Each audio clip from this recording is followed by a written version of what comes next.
But that's also a part of it. It's like you got to earn it. You can't just have the blind, or I guess, some people do have blind faith with it. Some people you have to have it actually show. And it's good to see that, for either side of it, that it was rewarded. And that's the accumulation that you're referring to, that I've been referring to, and where they're at right now.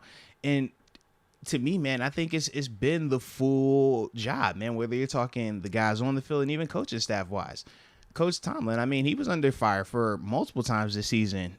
Whether it was warranted or not, he was one of those guys where everybody was, throwing the parade about this potentially being the first losing season, the potential of him picking in the top 5, the potential of, should he be fired? Has he lost the locker room? All this nonsense that kept coming up that people spew each and every time a little adversity hits. But it was good to see that he still has not lost his touch. This team still very much responds to him.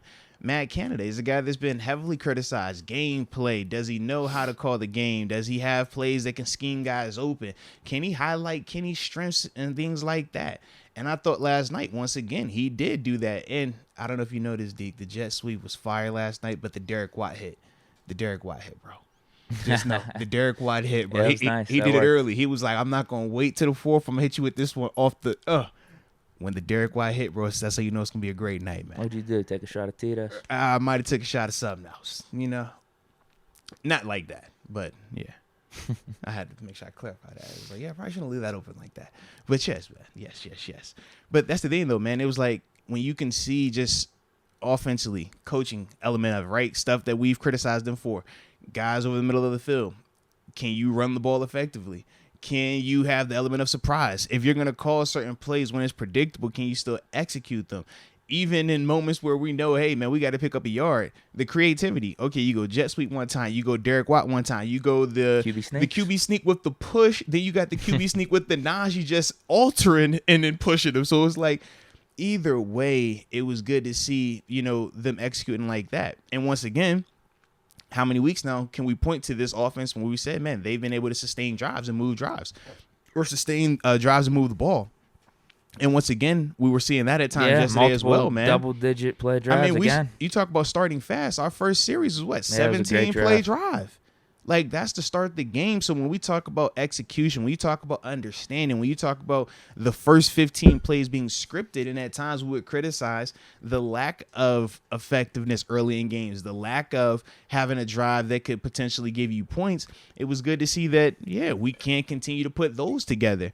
So all of the things that has been criticized, all the things that have been knocked at some point in time this season, we're down the stretch continually seeing those things be put to rest, so to speak, man. So it was really good in that vein. And then defensively, what's been some of the criticism? Can we rush the passer effectively? Can we defend the pass effectively? Can we stop the freaking run? And at times it's like, man, we've had those questions, but I thought yesterday, pass game wise, man, we know who Mark Andrews is. That dude is a freak. But I thought with all of the things considered, thought we still did a good job of, if that was going to be their player to keep them involved.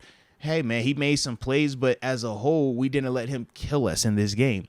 When you talk about their running game, they still, I think we ended up saying they ended up over 100 yards rushing for the game. 5.5 yards a carry, too. Yeah, they ended up with that. And we know that Huntley obviously had some scrambles and stuff, but I thought J.K. Dobbins did play a good game. I thought that was still something that they do well in terms of them running the ball. But when you talk about why we still feel so much better this time around, because last time they put 200 and was it 223? I think they ended with last time. So this is 100 yards essentially less that we held them to. And when you factor in 20 to 30 of that coming from Tyler Huntley, it even feels more better. But that was one of those things when you talk about a response, and it wasn't with the usual cast. You saw early on, they were playing who? Mark Robinson and Robert Spillane. Obviously, Miles Jack went down with the groin, but it wasn't a lot of Devin Bush early on. And then you see, okay, when Miles Jack goes down, Devin comes in. But it's like, man, everybody was getting an opportunity on that thing, man. And it's just to see how all of those guys getting opportunities, having to respond, having to make plays. When you're talking about the guys in the front, TJ Watt, getting back to doing TJ Watt type things. We've been looking for that. We've been waiting for that. And we said when he is healthy, what he is capable of, it was just good to see that showing back up.